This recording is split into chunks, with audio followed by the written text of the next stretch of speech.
اب آپ پوچھیں گے کہ پورا مسلمان بننے کا مطلب کیا ہے؟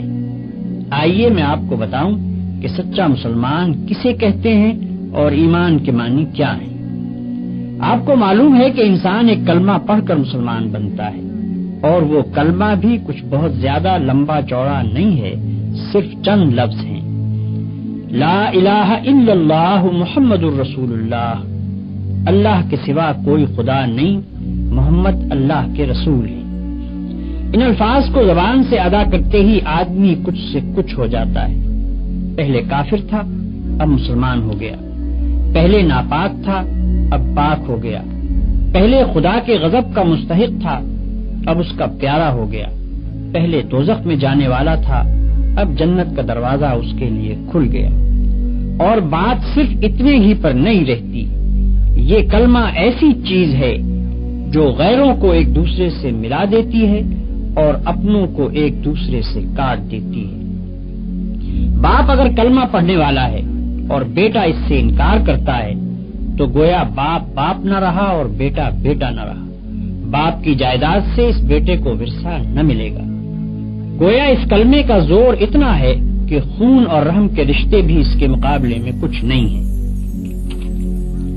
اب ذرا اس بات پر غور کرو کہ یہ اتنا بڑا فرق جو آدمی اور آدمی میں ہو جاتا ہے، یہ آخر کیوں ہوتا ہے؟ کلمے میں ہے کیا؟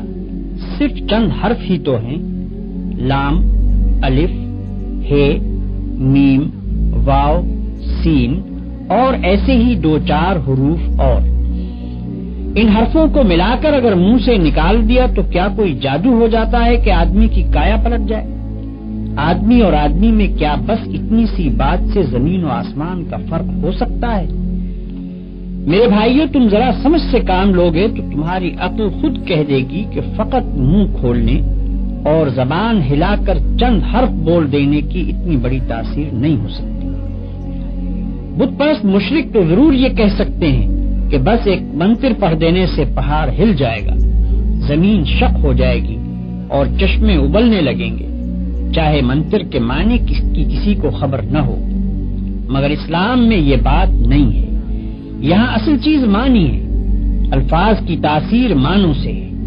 معنی اگر نہ ہو اور وہ دل میں نہ اتریں اور ان کے زور سے تمہارے خیالات، تمہارے اخلاق اور تمہارے اعمال نہ بدلیں تو نرے الفاظ بول دینے سے کچھ بھی اثر نہ ہوگا۔ اس بات کو میں ایک موٹی سی مثال سے تمہیں سمجھاؤں۔ فرض کرو تمہیں سردی لگتی ہے، اگر تم زبان سے روئی لحاف پکارنا شروع کر دو تو سردی لگنی بند نہ ہوگی، چاہے تم رات بھر میں 1,00,000 تسبیحیں روئی لحاف کی پڑھ ڈالو۔ ہاں، اگر لحاف میں روئی بھروا کر اوڑھ لوگے تو سردی لگنی بند ہو جائے گی۔ فرض کرو کہ تمہیں پیاس لگ رہی ہے، اگر تم صبح سے شام تک پانی پانی پکارتے رہو تو پیاس نہ بجھے گی۔ ہاں، پانی کا ایک گھونٹ لے کر پی لوگے تو کلیجے کی ساری آگ فوراً ٹھنڈی ہو جائے گی۔ بس یہی حال کلمہ طیبہ کا بھی ہے۔ فقط 6-7 لفظ بول دینے سے اتنا بڑا فرق نہیں ہوتا کہ آدمی کافر سے مسلمان ہو جائے، ناپاک سے پاک ہو جائے، مردود سے محبوب بن جائے، دوزخی سے جنتی بن جائے۔ یہ فرق صرف اس طرح ہوگا کہ پہلے ان الفاظ کا مطلب سمجھو اور وہ مطلب تمہارے دل میں اتر جائے۔ پھر تمہیں اچھی طرح یہ احساس ہو کہ تم اپنے خدا کے سامنے اور ساری دنیا کے سامنے کتنی بڑی بات کا اقرار کر رہے ہو، اور اس اقرار سے تمہارے اوپر کتنی بڑی ذمہ داری آ گئی ہے۔ پھر یہ سمجھتے ہوئے جب تم نے اقرار کر لیا تو اس کے بعد تمہارے خیالات پر اور تمہاری ساری زندگی پر اس کلمے کا قبضہ ہو جانا چاہیے۔ پھر تم کو اپنے دل و دماغ میں کسی ایسی بات کو جگہ نہ دینی چاہیے جو اس کلمے کے خلاف ہو۔ پھر تم کو ہمیشہ کے لیے بالکل فیصلہ کر لینا چاہیے کہ جو بات اس کلمے کے خلاف ہے وہ جھوٹی ہے اور یہ کلمہ سچا ہے۔ اس کلمے کا اقرار کرنے کے بعد تم کافروں کی طرح آزاد نہیں رہے کہ جو چاہو کرو، بلکہ اب تم پابند ہو اس بات کے کہ یہ کلمہ جو کہے اس کو کرنا پڑے گا اور جس سے وہ منع کرے اس کو چھوڑنا پڑے گا۔ اس طرح کلمہ پڑھنے سے آدمی مسلمان ہوتا ہے، اور اس طرح کلمہ پڑھنے کی وجہ سے آدمی اور آدمی میں اتنا بڑا فرق ہوتا ہے جس کا ذکر میں نے ابھی تم سے کیا۔ آؤ اب میں تمہیں بتاؤں کہ کلمے کا مطلب کیا ہے۔ کلمے کے معنی یہ ہیں کہ اللہ کے سوا کوئی اور خدا نہیں ہے اور حضرت محمد صلی اللہ علیہ وسلم اللہ کے رسول ہیں۔ کلمے میں الہ کا جو لفظ آیا ہے اس کے معنی خدا کے ہیں۔ خدا اس کو کہتے ہیں جو مالک ہو، حاکم ہو، خالق ہو، پالنے اور پوسنے والا ہو، دعاؤں کا سننے اور قبول کرنے والا ہو اور اس کا مستحق ہو کہ اس کی عبادت کی جائے۔ اب جو تم نے لا الہ الا اللہ کہا تو اس کے معنی یہ ہوئے کہ اول تو تم نے یہ اقرار کیا کہ یہ دنیا نہ تو بے خدا کے بنی ہے اور نہ ایسا ہی ہے کہ اس کے بہت سے خدا ہوں، بلکہ دراصل اس کا خدا ہے اور وہ خدا ایک ہی ہے اور اس ایک ذات کے سوا خدائی کسی کی نہیں ہے۔ دوسری بات جس کا تم نے کلمہ پڑھتے ہی اقرار کیا وہ یہ ہے کہ وہی ایک خدا تمہارے اور سارے جہان کا مالک ہے۔ تم اور تمہاری ہر چیز اور دنیا کی ہر شے اس کی ہے۔ خالق وہ ہے، رازق وہ ہے، موت اور زندگی اس کی طرف سے ہے، مصیبت اور راحت بھی اسی کی طرف سے ہے۔ جو کچھ کسی کو ملتا ہے اس کو دینے والا حقیقت میں وہ ہے اور جو کچھ کسی سے چھینا جاتا ہے اس کا چھیننے والا بھی حقیقت میں وہی ہے۔ ڈرنا چاہیے تو اس سے، مانگنا چاہیے تو اس سے، سر جھکانا چاہیے تو اس کے سامنے، عبادت اور بندگی کی جائے تو اس کی، اس کے سوا ہم کسی کے غلام اور بندے نہیں اور اس کے سوا کوئی ہمارا آقا اور حاکم نہیں۔ ہمارا اصلی فرض یہ ہے کہ اسی کا حکم مانیں اور اسی کے قانون کی پیروی کریں۔ یہ عہد و پیمان ہے جو لا الہ الا اللہ پڑھتے ہی تم اپنے خدا سے کرتے ہو اور ساری دنیا کو گواہ بنا کر کرتے ہو۔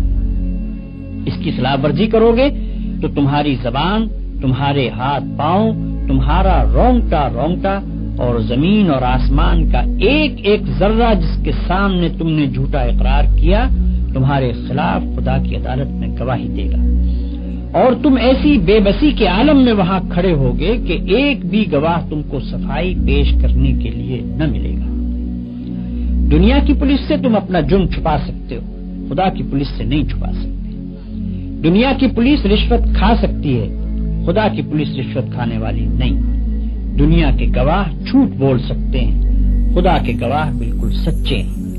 دنیا کے حاکم بے انصافی کر سکتے ہیں، خدا ایسا حاکم نہیں جو بے انصافی کرے۔ پھر خدا جس جیل میں ڈالے گا اس سے بچ کر بھاگنے کی بھی کوئی صورت نہیں ہے۔ خدا کے ساتھ جھوٹا اقرار نامہ کرنا بہت بڑی بے وقوفی بلکہ سب سے بڑی بے وقوفی ہے۔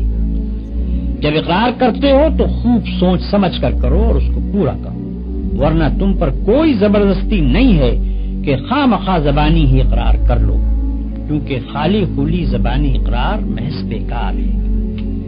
لا الہ الا اللہ کہنے کے بعد تم محمد رسول اللہ کہتے ہو، اس کے معنی یہ ہے کہ تم نے یہ تسلیم کر لیا کہ محمد صلی اللہ علیہ وسلم ہی وہ پیغمبر ہیں جن کے ذریعے سے خدا نے اپنا قانون تمہارے پاس بھیجا ہے۔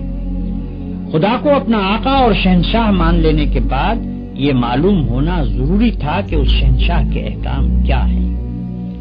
ہم کون سے کام کریں جن سے وہ خوش ہوتا ہے اور کون سے کام نہ کریں جن سے وہ ناراض ہوتا ہے، کس قانون پر چلنے سے وہ ہم کو بخشے گا اور اس کی خلاف ورزی کرنے پر وہ ہم کو سزا دے گا۔ یہ سب باتیں بتانے کے لیے خدا نے محمد صلی اللہ علیہ وسلم کو اپنا پیغمبر مقرر کیا۔ آپ صلی اللہ علیہ وسلم کے ذریعے سے اپنی کتاب ہمارے پاس بھیجی اور آپ نے خدا کے حکم کے مطابق زندگی بسر کر